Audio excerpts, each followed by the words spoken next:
Hello दोस्तों। तो जो कल की वीडियो में हमने जो टॉपिक शुरू करे थे तो उसका एक तरीके से नाम था पूर्व मध्यकाल।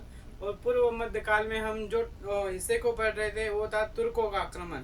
और एक तरीके से जो तुर्कों का आक्रमण जो होना शुरू हुए थे, वैसे तो एक तरीके से 732 में ही एक तरीके से दाहिर राजा को पराजय कर बे अरबों ने एक तरीके से सिंध पर आक्रमण कर लिया था। एक तरीके से सिंध पर उन्होंने उनका वहां पर डेरा डाल दिया था। लेकिन एक तरीके से हम यूपीएससी के सिलेबस में और वो भी ऑप्शनल के सब्जेक्ट में एक तरीके से अरबों ने जो सिंध पर विजय हासिल की थी, तो उसके बारे में हमें मतलब एक तरीके से कोई सिलेबस में कोई डिस्कशन नहीं किया गया है। उस वजह से हम उस हिस्से को एक तरीके से छोड़ देते। हमें से एक तरीके से ये जो तुर्कों का आक्रमण जो होना शुरू हुए थे पूर्व मध्यकाल में, जो 1001 ईस्वी से लेकर 1205 ईस्वी तक के, तो ये हिस्सा हमें एक तरीके से पूछा जाता है। तो हम उसी हिस्से को एक तरीके से हम यहाँ पे डिस्कस करेंगे। तो हम सबसे पहले हम लिख लेते हैं पूर्व मध्यकाल।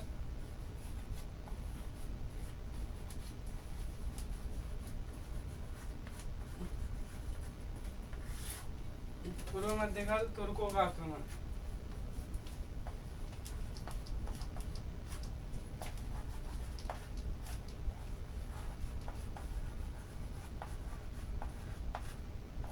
आक्रमण तो तुर्कों का आक्रमण एक तरीके से कब से कब तक हुए, तो 1001 ईस्वी से लेकर 1205 तक। ये 1205 तक ही क्योंकि एक तरीके से 1205 में एक तरीके से कुतुबुद्दीन ऐबक के द्वारा जो एक तरीके से अपने मोहम्मद गोरी के जो उत्तराधिकार थे, उनके जो दास थे, तो एक तरीके से उन्होंने वहां पर दिल्ली में उनकी सल्तनत की स्थापना कर दी थी। तो एक तरीके से जो आक्रमण का जो काल था, तो आक्रमण का काल एक तरीके से हम 1001 ईस्वी से लेकर 1205 ईस्वी तक मानते। इसमें हम क्या क्या पढ़ेंगे, तो इसमें हम पढ़ेंगे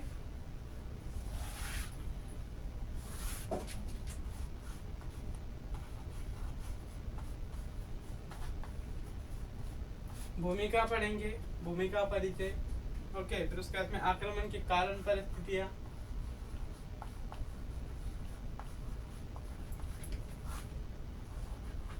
आक्रमण के कारण क्या थे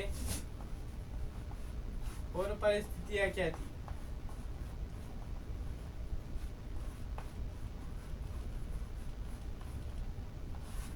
ओके, फिर उसके बाद में हम देखेंगे आक्रमण के चरण देखेंगे।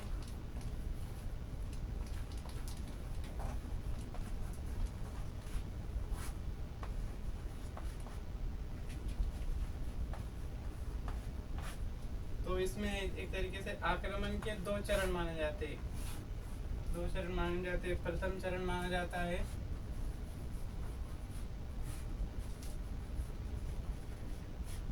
महमूद गजनवी। जो प्रथम चरण जो माना जाता है आक्रमण का, तो इस तरीके से जो महमूद गजनवी द्वारा जो आक्रमण हुए उनको प्रथम चरण में मानते हैं। और जो द्वितीय चरण है,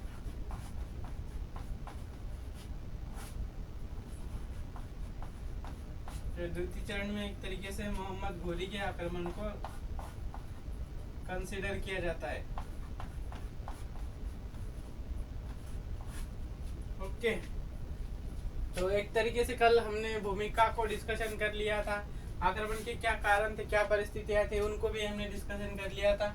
उसके बाद में हम आगे का जो हमारा टॉपिक देखेंगे कि आक्रमण के जो चरण थे, तो एक तरीके से इनके बारे में आज हमें डिस्कस करना है। उससे पहले मैं भूमिका थोड़ी आपको फिर से एक बार फिर से बता देता हूँ।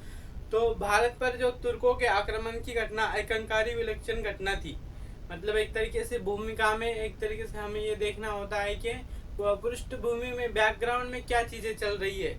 तो बैकग्राउंड में चीजें ऐसी चल रही थी कि भारत में एक तरीके से सामंतों का प्रभाव बढ़ता जा रहा था। सामंतवाद अपने चरम पर पहुंच चुका था।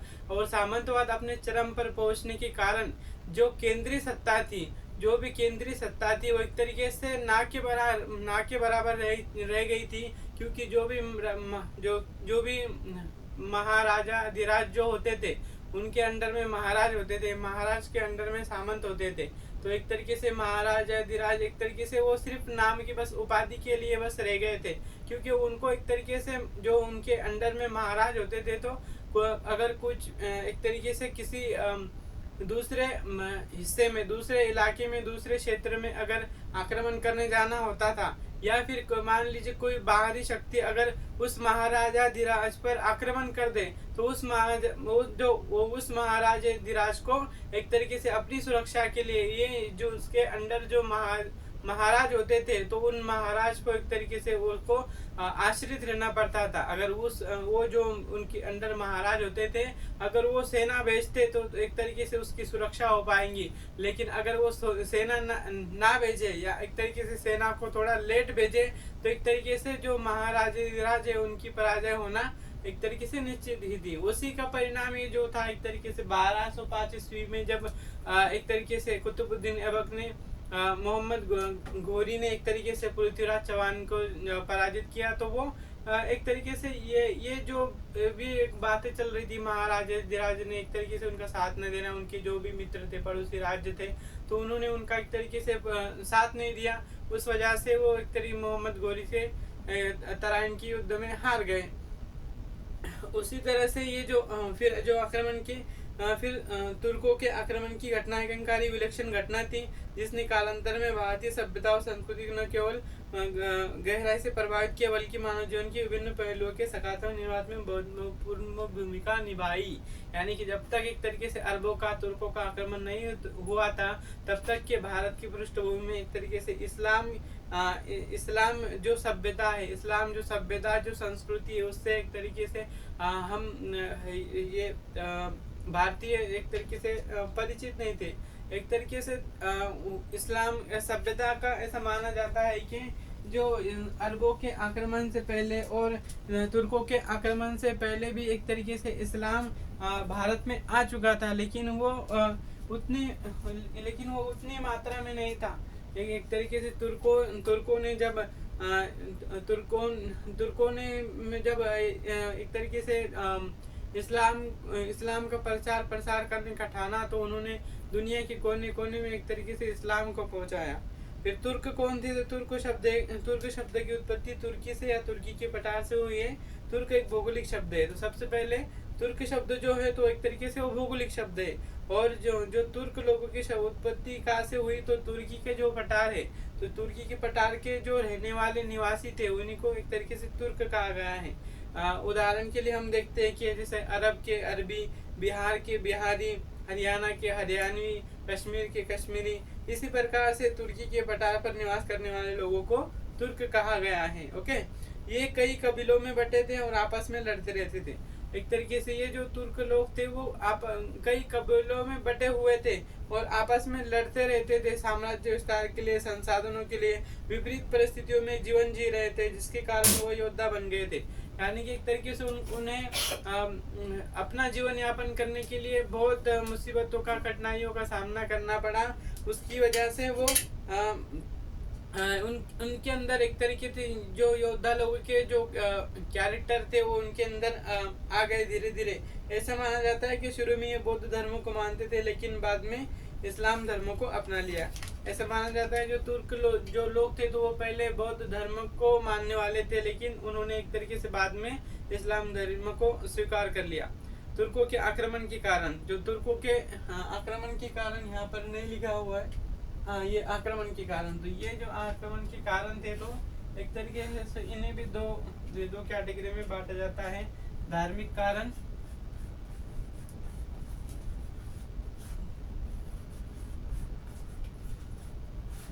और दूसरा है आर्थिक कारण।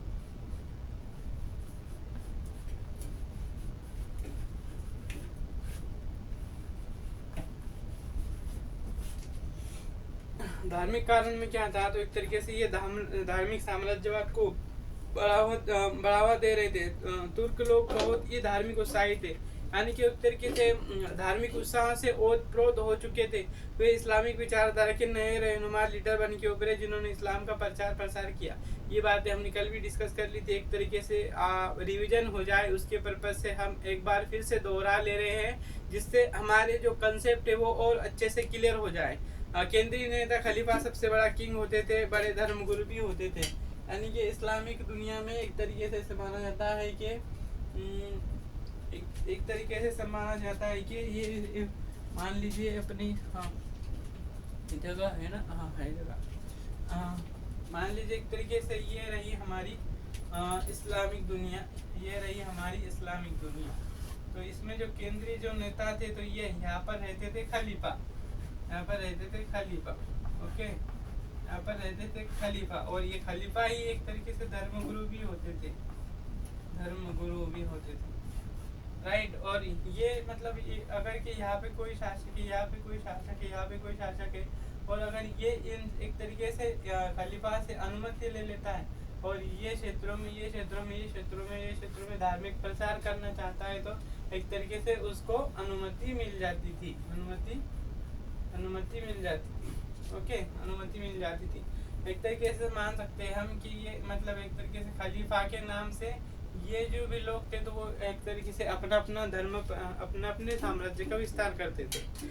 और जब समझो एक तरीके से इनके साम्राज्य का विस्तार होगा तो इस साम्राज्य को विस्तार होने के बाद में एक तरीके से जो भी साम्राज्य विस्तार हुआ तो वो साम्राज्य विस्तार को इनको मतलब के साम्राज्य को चलाने के लिए उनको प्रांतों में डिवाइड करना पड़ा।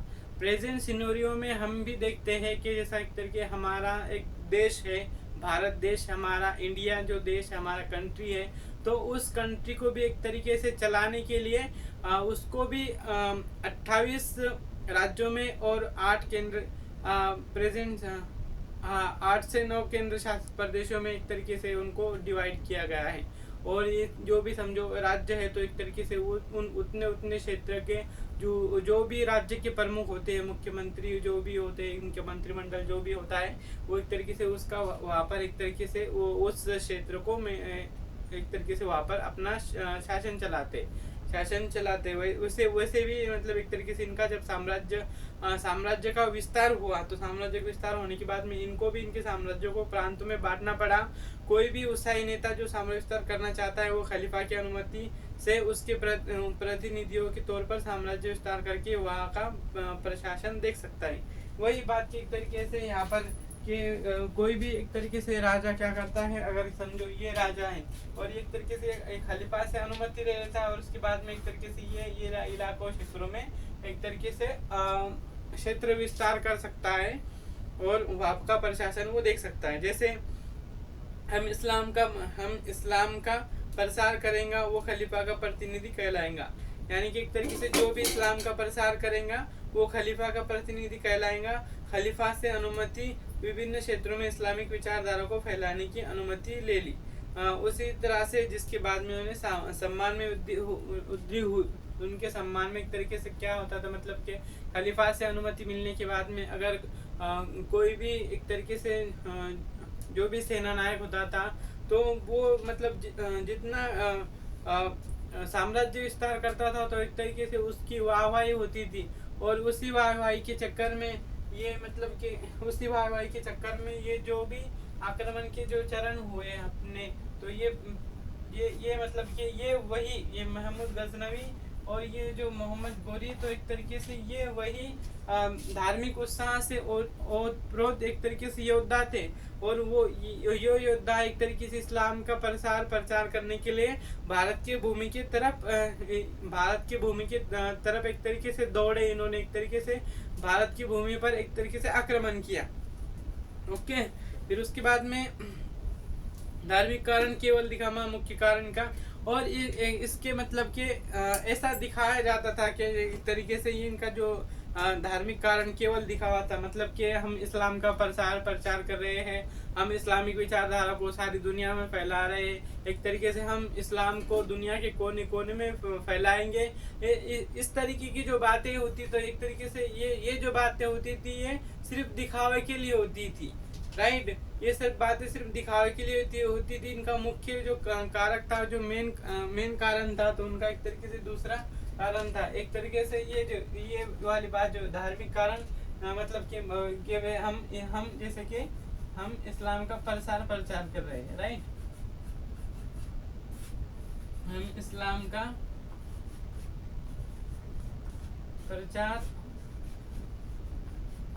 प्रसार कर रहे हैं। ये मतलब एक तरीके से लोगों को दिखाने के लिए, खलीफा को बताने के लिए कि हाँ हम एक तरीके से इस्लाम का प्रचार कर रहे हैं, लेकिन उनका जो असली मकसद जो होता था, उनका जो मुख्य जो कारण जो होता था, जो आक्रमण करने का, तो वो होता था एक तरीके से आर्थिक कारण होता था। मतलब एक तरीके से भारत की जो भी धन संपदा थी, तो ये धन संपदा को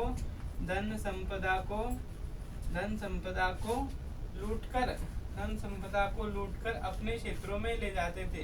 लूट कर अपने क्षेत्रों में ले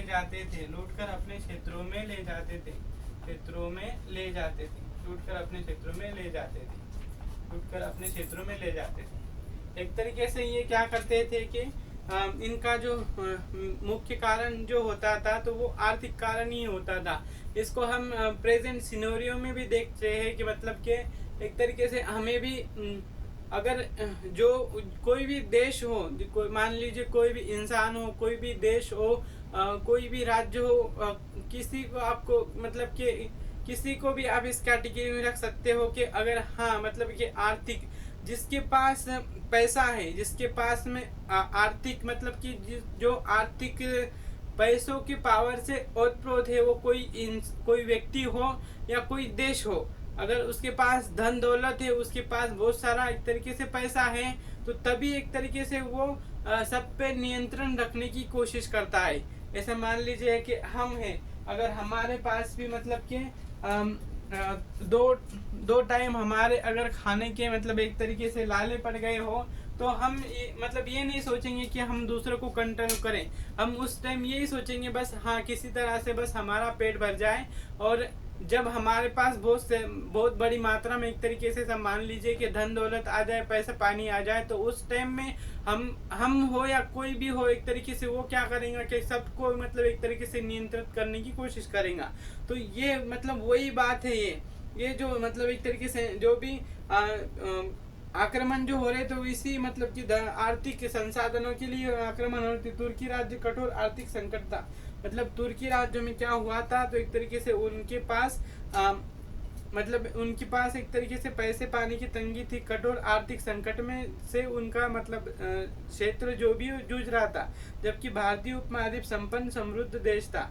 मतलब कि एक तरीके से ये जो इनके जो आक्रमण हुए, तो इनके आक्रमण के कारण क्या थे, तो हमने देखे कि पहला इनका कारण था एक तरीके से मतलब इस्लाम का प्रचार प्रसार करना, एक तरीके से ये मतलब कि बताने के लिए। लेकिन इसके पीछे क्या मकसद था इनका, एक तरीके से भारतीय उपमहाद्वीप संपन्न समृद्ध देश था, तो उसी वजह से मतलब यहाँ पर जो भी धन संपदा थी, तो उसको लूट कर एक तरीके से अपने देश में ले जाने के लिए ये आए थे। तो भारत पर आक्रमण, जिसके मतलब इसके उदाहरण हम देखते हैं कि सोमनाथ के मंदिर पर आक्रमण, यहाँ से धन संपदा लूट कर एक तरीके से वो अपने देश लेकर चले गए। फिर उसके बाद में पूर्व मध्यकालीन भारत हम जो पढ़ते हैं, तो उसमें दूसरा हम एक तरीके से देखते हैं कि राजपूत शासकों का प्रशासन।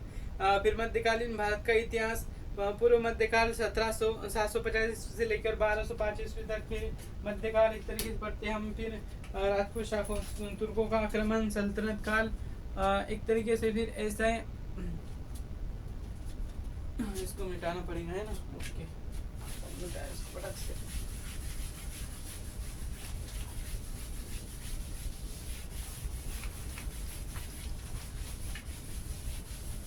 ये ऐसा नहीं समझ में आएगा और लिखना पड़ेगा।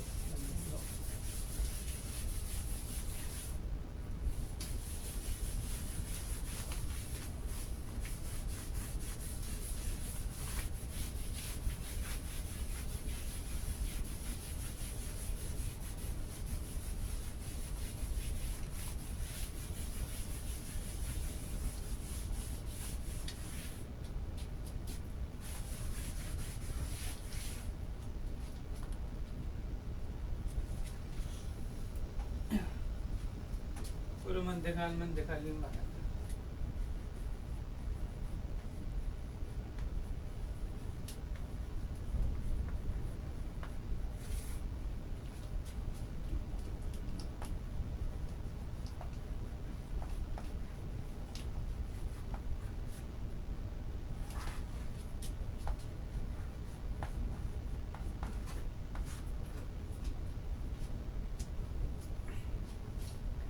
इसके बाद में हमारा जो जो अगला जो टॉपिक है हमारा, तो एक तरीके से वो अगला टॉपिक है हमारा पूर्व मध्यकालीन, एक तरीके से पूर्व मध्यकालीन भारत। ओके, इसमें हम क्या क्या पढ़ेंगे, तो इसमें हम एक तरीके से दो चार बातों को पढ़ेंगे। तो इसमें सबसे पहले हम देखेंगे राजपूत शासकों का प्रशासन, मतलब इसमें हम पढ़ेंगे राजपूत शासक।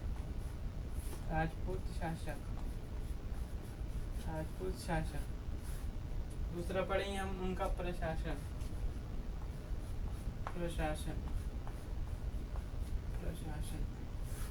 और इसका टाइम पीरियड एक तरीके से कब से माना जाता है, 750 ईस्वी से लेकर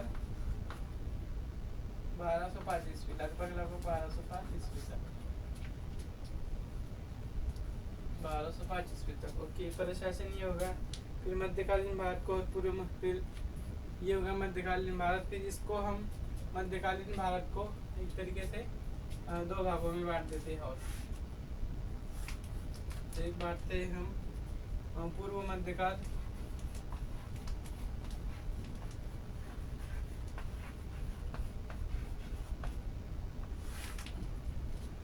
और दूसरा हमारा मध्यकाल।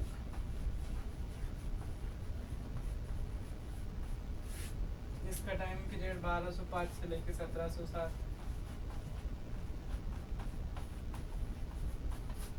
1707। और इसका टाइम पीरियड 750 ईस्वी से लेकर 1205 ईस्वी। ओके, ये हो गया हमारा। फिर इसमें भी हम जो देखते हैं तो पूर्व मध्यकाल, हाँ, तो ये वाले इसमें हम देखते हैं, ये वाले में देखना है राजपूत शासक।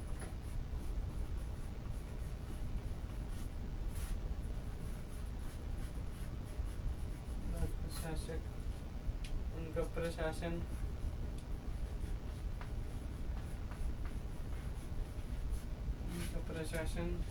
इसके बाद में तुर्कों का आक्रमण,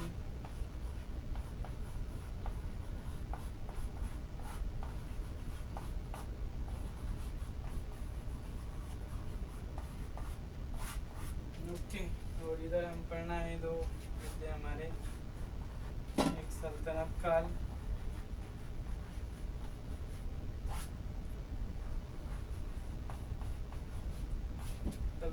कब से कब तक, 1205 से लेके 1526।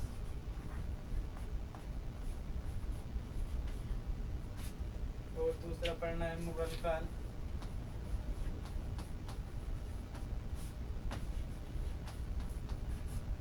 इसका टाइम पीरियड है 1526 से लेकर 1707 तक।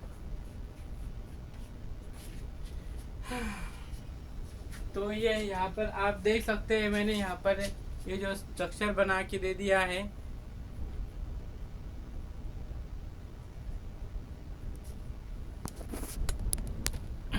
ये रहा स्ट्रक्चर। ओके, और ये मतलब एक तरीके से हम इस वाला जो भी हमारा जो सेगमेंट है, तो उसको एक तरीके से कल पढ़ेंगे। मतलब कि जो मेडिवल हिस्ट्री, यानी कि जो हमारा ये वाला जो है ना मध्यकालीन भारत हम जिसको बोलते हैं, तो इसको मतलब एक तरीके से दो भागों में बांटते हैं ना मेनली।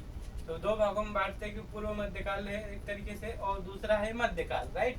तो पूर्व मध्यकाल कब से कब तक है, तो 750 ईस्वी से लेके 1205 ईस्वी तक के एक तरीके से पूर्व मध्यकाल है।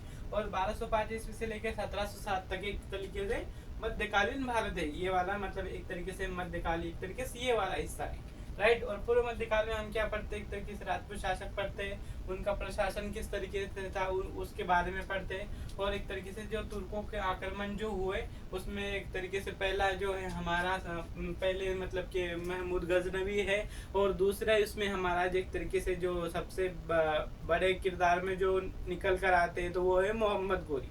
तो ये जो तुर्कों के आक्रमण जो होते हैं, तो वो मतलब कि इसमें आ जाता है पूर्व मध्यकाल में, है ना क्या।